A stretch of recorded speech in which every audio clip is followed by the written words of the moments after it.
விஜயோடைய அரசியல் வந்து தோல்வியில போயிடுச்சுன்னா யோசிக்கவே மாட்டாரு, அப்படியே பாஜகவுக்கு தாவாரு. திமுகவில் சாரதியா இருந்திருக்காரு, திருமாவளவன்கிட்டே சாரதியா இருந்திருக்காரு, இப்போ இவர்கிட்டே சாரதியா இருக்காரு. மேபி பாஜகவிடம் கூட சாரதியாக என்னத்தோட அதை நின்ற எங்க அண்ணனத்தோடுனே அந்த மாதிரி வந்து அவர் விஜய கோத்து விட்டு அவர் நகர்ந்துட்டாங்க தான் இருக்கு. இதை விஜய் விரும்புறாரு? விரும்பலையே. அவங்க மச்சானே ஒரு சப்போர்ட் இல்லாம இருக்கும்போது விஜய் எப்படி சப்போர்ட்டா இருப்பாருன்னு அறிவு இருக்கா எங்கண்ணா? நான் கேட்கறேன், அறிவு இருக்கா? மீசக்காரன் ஒருமையில பேசலாம் தப்பு தானே. ரவுடின்ற வார்த்தையெல்லாம் சட்டையை பிடிச்சி அடிடா பாப்போம். சட்டையை பிடிச்சி அடிடா பாப்போம்.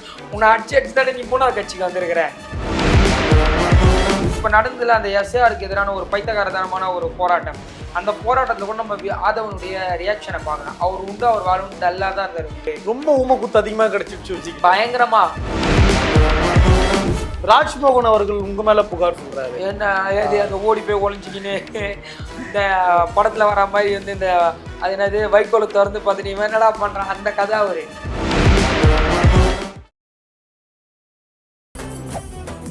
மெரிபா பன்னீர் சோடா, ஐ ட்ரஸ்ட் மெரிபா. உலக தமிழர்களுக்கு வணக்கம். இது கிங் டிவி. இன்றைய நிகழ்வில் நம்மோடு திராவிட முன்னேற்ற கழகத்தின் இளம் பேச்சாளர் தம்பி திரு அன்பில் ஆகாஷ் நிகழ்வில் நிற்கிறார். வணக்கம் தம்பி. வணக்கம். ஆதவ் அர்ஜுனா விஜய் கிட்டத்தட்ட இந்த பகவத்கீதையில அர்ஜுனனுக்கு எப்படி ஒரு சாரதியாக கண்ணனே ஒருவரோ அந்த மாதிரி தாவேக்காவுக்கு விஜய்க்கு ஒரு சாரதியாக ஆதவ் அர்ஜுனா இருக்காரு அப்படின்ற அளவுக்கு எல்லா சம்பவமும் நடந்துட்டு இருக்கு. அந்த அளவுக்கு திரு ஆதவும் விஜயும் இருந்த நெருக்கத்துல இப்போ ஒரு பிளவு வந்திருக்கு, கடுமையான மோதல் வந்திருக்கு அப்படின்றாங்களே. அதை பத்தின செய்திலாம் கேட்டீங்கன்னா என்ன தகவல்? பகவத்கீதையில அர்ஜுனனுக்கு கண்ணன் சாரதியாக அந்த ஒரு கீதையில் மட்டும்தான் வந்திருப்பார். ஆனால் ஆதவ் அப்படி கிடையாது.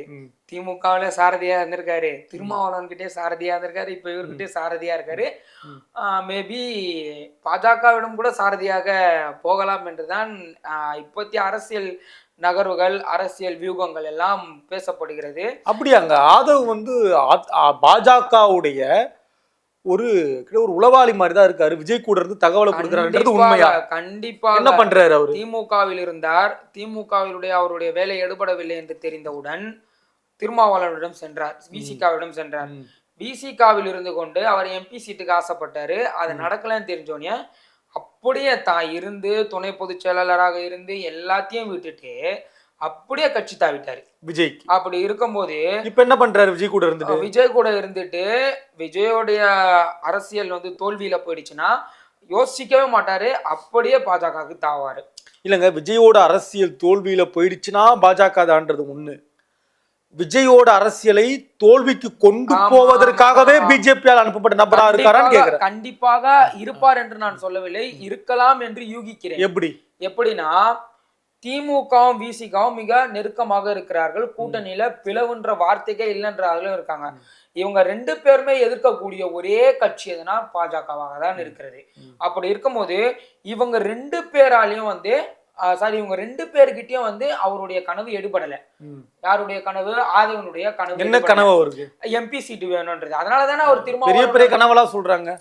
புதுச்சேரி அளவுல எதை எதிர்பார்க்கறாங்க? புதுச்சேரி அளவுல எதிர்பார்த்தாங்கன்னா வந்து அந்த எம்பி சீட்ன்றதே அந்த கனவே பலிக்காதுன்றது. புதுச்சேரின்ற கனவு இருக்கலாம்.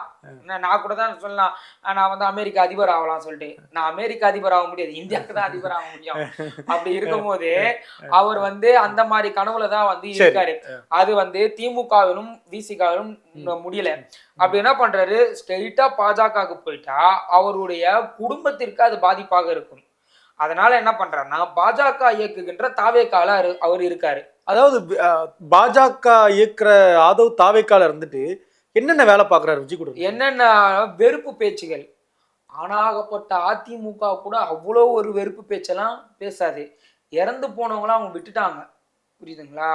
அவர்களுடைய அதாவது வந்து அவர்களுடைய தலைவர்கள், தொண்டர்கள் விட மாட்டாங்க. அது எல்லாருமே நியாயமான கருத்து, நியாயமா நம்ம நடுநிலையா பேசணும், அதுதான், புரியுதுங்களா? ஆனால் மிகப்பெரிய தலைவர்கள் விட்டுட்டாங்க. இறந்து போனவங்களை பத்தி என்ன பார்ப்பாங்க.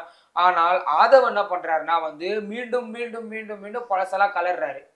அதாவது வந்து நம்ம உங்களுடைய பொதுக்குழு மேடையிலே பார்க்கல, கலைஞர் கைது பத்திலாம் வந்து ஒன்றும் வரலாறு தெரியாம ஏதோ வளரிட்டு இருக்காங்க. வரலாறுன்றது வேற, அதை நான் என்னுடைய முந்தைய பேட்டியில நான் சொல்லியிருக்கேன். அப்படி இருக்கும்போது பாஜகவினுடைய ஒரு மிகப்பெரிய ஆயுதம் என்னன்னா வெறுப்பு பேச்சு.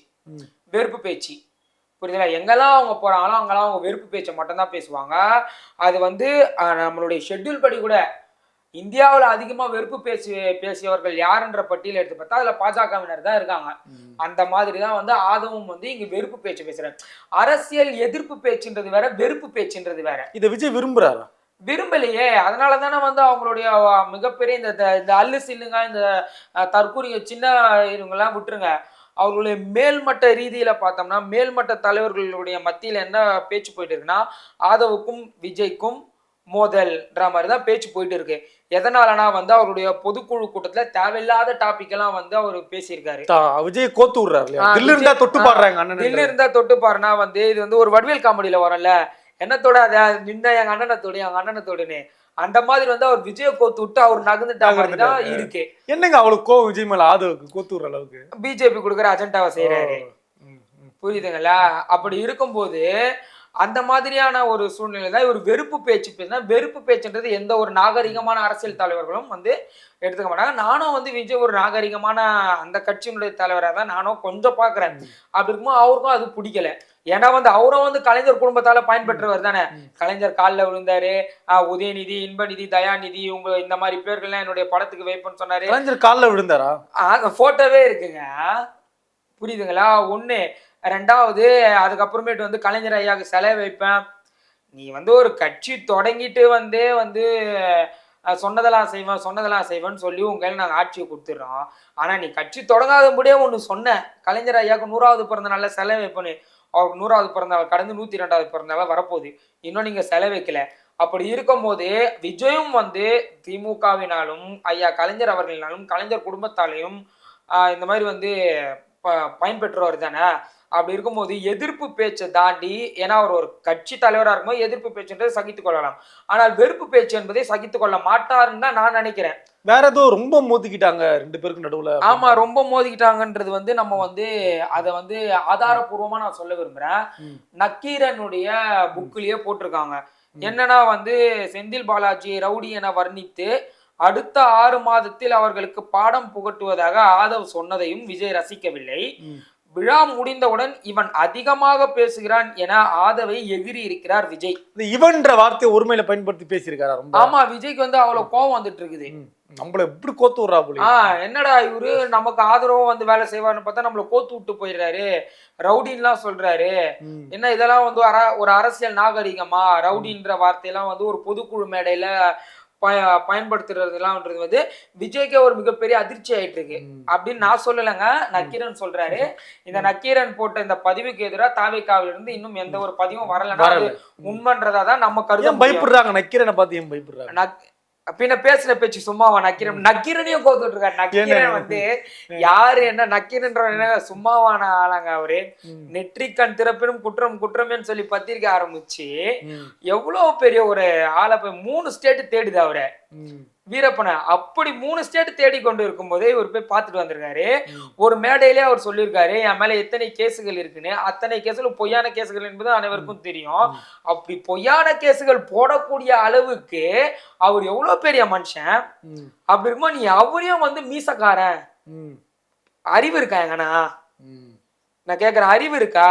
என்னதான் பேசினாலும் மைக்கை தவிர்த்து என்ன வேணா பேசிக்கலாம். ஒரு வாட்டி அண்ணாமலை கூட அப்படிதான் பேசி மாட்டிக்கினாரு ஒரு பேட்டியில, புரியுதுங்களா? மைக்கு ஆஃப்ல இருக்கு, அவர் பாட்டு பேசுறாங்க, ஆனா அது வீடியோ கேப்சர் பண்ணிட்டு இருக்காங்க. அப்படி இருக்கும்போது மைக்கில் ஒரு பொதுக்குழு, அத்தனை கோடி மக்களுடைய பொதுக்குழு விழாவை பார்த்து கொண்டு இருக்காங்க. அங்க போய் மீசக்காரன் ஒருமையில பேசலாம், தப்பு தானே? ரவுடின்ற வார்த்தையெல்லாம் சட்டையை பிடிச்சி அடிடா பாப்போம். சட்டையை பிடிச்சி அடிடா பாப்போம்.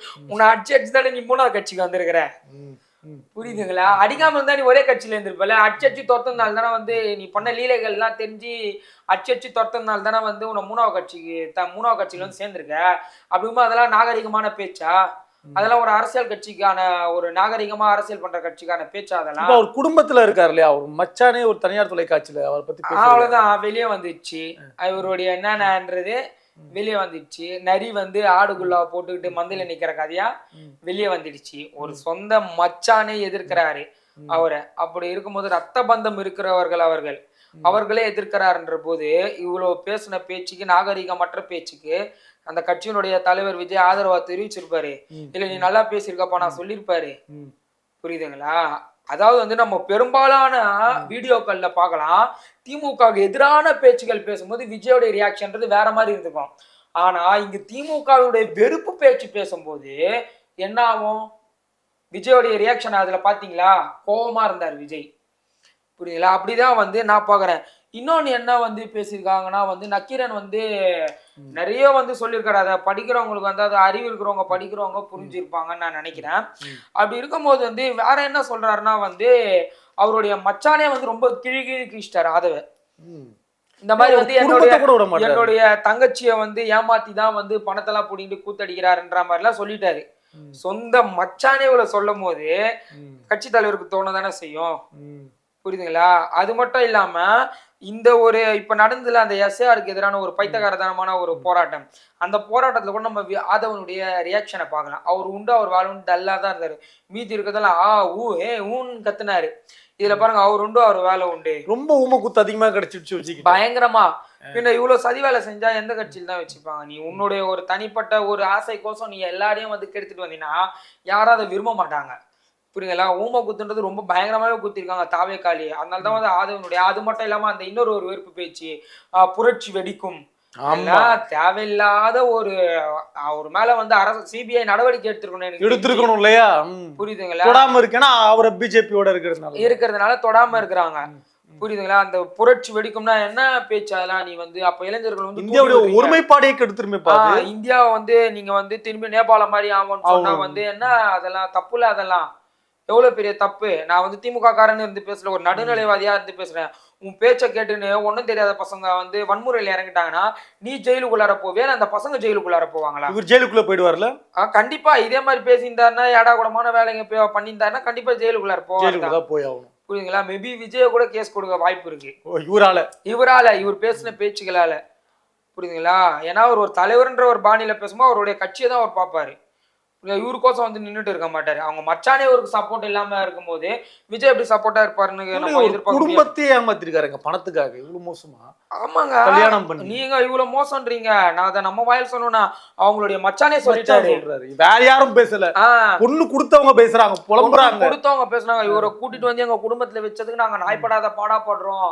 எப்படி வந்து எஸ் ஏ சந்திரசேகர் வந்து புஷிய வந்து சொன்னாரு, புஷி தான் மொத்தமா வந்து விஜய் இயக்குறாருன்ற மாதிரி புலம்புனாரு. அந்த மாதிரி அவங்க மச்சான் வந்து புலம்பிட்டு இருக்காரு மீடியா முன்னாடி. என்ன பண்றது தெரியாம நாங்க முடிச்சுட்டு இருக்கோம் சொல்லிட்டு. அப்படி இருக்கும்போது இவரை வச்சுக்கின்னு என்ன பண்றதுன்னு தெரியாம தான் வந்து அவங்க கட்சிக்காரங்க இருக்காங்க. இப்ப நான் கூட ஒரு விஷயம் கேட்கணும்னு நினைக்கிறேன். இது பிரதானமான இறுதி கேள்வியும் கூட. இந்த தற்கூரின்னு தாவேக்காவை சார்ந்தவர்களை சொல்றீங்களே, என்ன காரணம்? என்ன தற்கூரின்னு எதனால? அதாவது வந்து அறிவில்லாதவர்களை தற்கூரி என்று சொல்வார்கள். புரியுதுங்களா? அவங்க அப்படிதான் இருக்காங்க. ஆனா ஃபயர் விடுறாங்க நிறைய வாட்ஸ்அப்ல, ட்விட்டர்ல.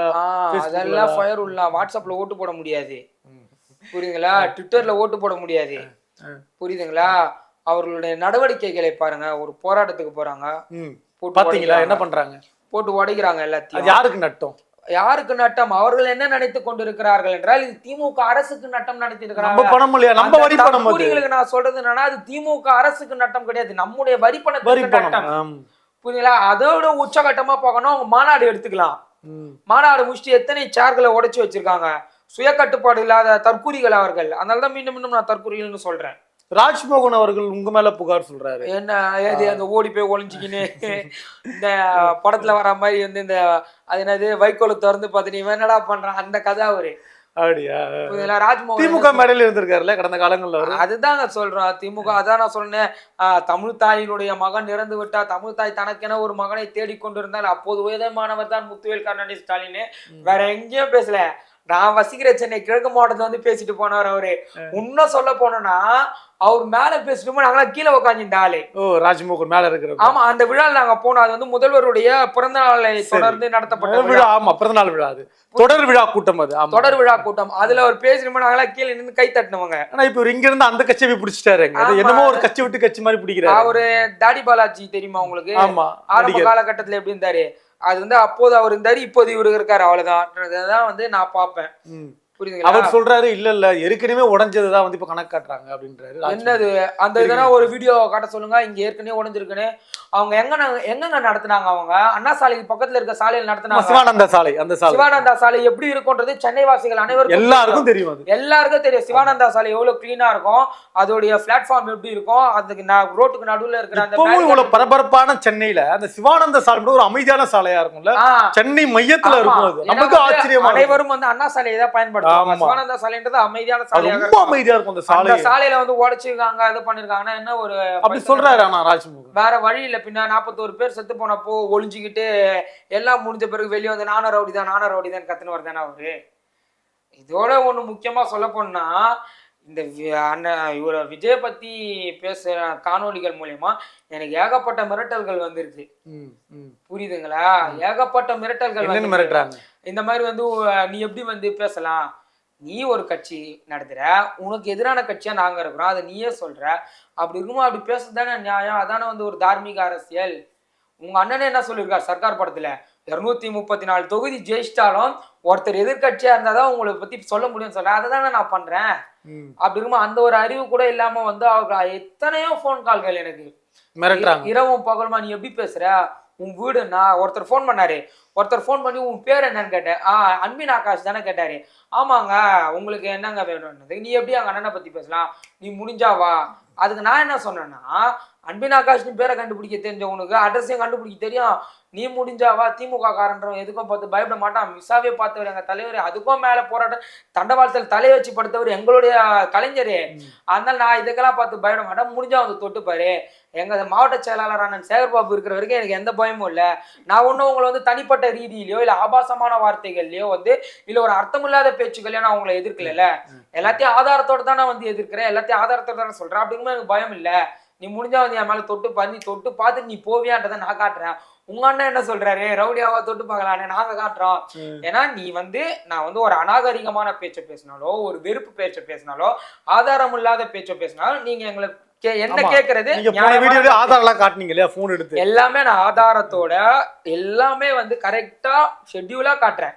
அப்படி இருக்கும் போது உன்னால தாங்க முடியல, தாங்கிக் கொள்ள முடியல. நீ இருக்கிற கட்சி அந்த மாதிரி முட்டாள் கட்சின்னு தெரிஞ்சே நீ அதுல இருக்கிற, நீ ஒரு முட்டாள். அப்படி இருக்கும்போது முட்டாள் வந்து அறிவாளியை திட்டுறது பெரிய விஷயம் கிடையாது. புரியுதுங்களா? அப்படி இருக்கும்போது எங்களுக்கு அந்த காணொலி அவங்க பேசுனாங்க பார்த்தீங்களா, அவங்களாம் இதையும் நான் பார்ப்பாங்கன்னு எதிர்பார்க்குறேன். அவங்களுக்கு நான் சொல்லிடுறது என்னன்னா, உன்னுடைய மிரட்டல் உருட்டலுக்கெல்லாம் திமுகன்றது அசர்ற கட்சி கிடையாது. பல மிரட்டல்களை, பல போராட்டங்கள், பல இன்னல்கள், இந்திரா காந்தி எல்லாம் வந்து எங்களை பண்ணாததா. புரியுதுங்களா? அதே இந்திரா காந்தி அம்மையார் எங்க கூட கூட்டணி வைக்காததா. அப்படி இருக்கும்போது எங்களுடைய தலைவர் இருக்கும்போது, எங்களுடைய சின்னவர் இருக்கும்போது, எங்கள் கட்சி இருக்கும்போது, எங்களுடைய மாவட்ட செயலாளர் இருக்கும்போது நான் எதற்கும் அசர மாட்டேன்.